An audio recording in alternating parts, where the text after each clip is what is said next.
for Trayce and Justin, when you guys had some of the play in the second half, you guys would seem to be beating off each other a bit. When some of those jump shots aren't falling, you guys have the success that you have interiors.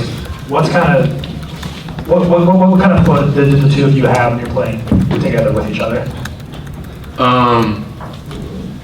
It's kind of, I'd say that we have mismatches down there.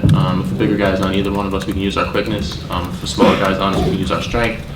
And like you said, our shots were not falling really at all. It was kind of part of the game plan to kind of go inside and really try and get easier baskets and, punish them inside. John? Rob, obviously you dealt with a lot of injuries early this season. I mean, how rewarding or satisfying was it to be able to hit some of the shots you did in overtime? Very satisfying, actually. I mean, we actually made shots when our team needed. So, we just tried to make a big play when we needed. Tom? Trayce, can you talk a little bit about what it was like for you emotionally out there, with it being as tight as it was, first overtime game in your college careers, how you kept your calmness and everything about you? It's really just my teammates. I'll give all the credit to them. They keep me level-headed. They keep me just move on to the next play when I make a mistake. But first overtime game in Assembly Hall, it was rocking.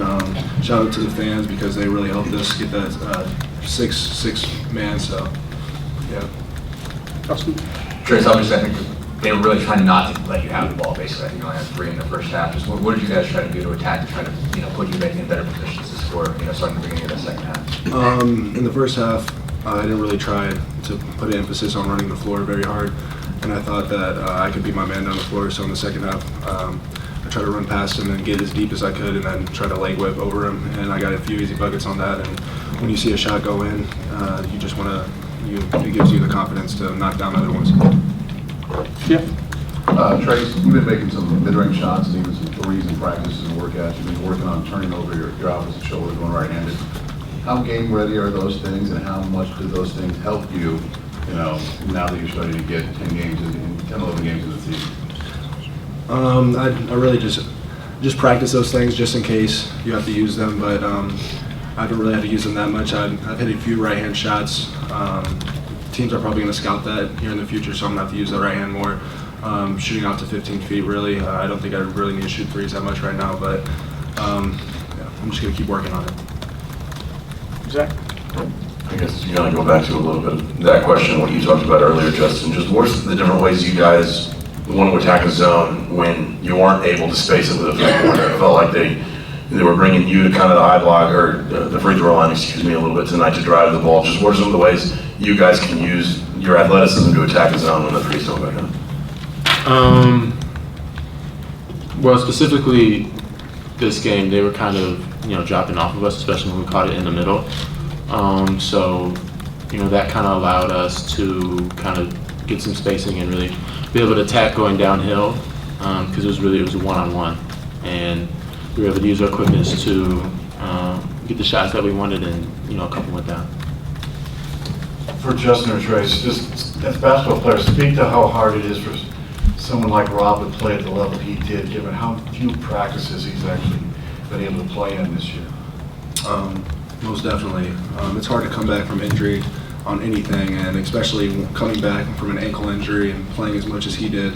I thought he really just raised his level, and he played really hard out there. And when you're a gamer like he is, you're just going to get things done. I guess for any of you guys, just on the defensive end of the floor, I mean, how satisfied are you with that fast of the game, the way you guys played today? Not at all. What do you think you guys can do better? A lot. Everything. Yeah. I mean, give Nebraska credit. They played a really good game. But we can't get spread out like that. We can't give up those easy shots, these easy threes. We just got to get a little bit more tighter on defense. Just to kind of play off of that, basically, it seemed like the backdoor cuts were something they were getting a lot of easy layups on. Just sort of what did you see go wrong there in terms of how they were able to get some of those kind of clean ones?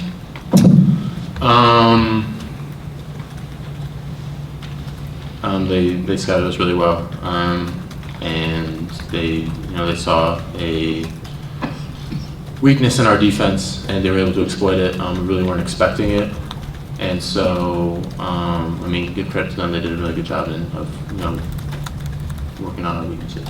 Last question, Kevin. Yeah, Justin or Rob, kind of the emotion of Burke hitting the shot to send it to overtime. How did you guys kind of regroup, and how important was it to kind of get off to the quick start in overtime that you guys did? Really, we just tried to keep our composure.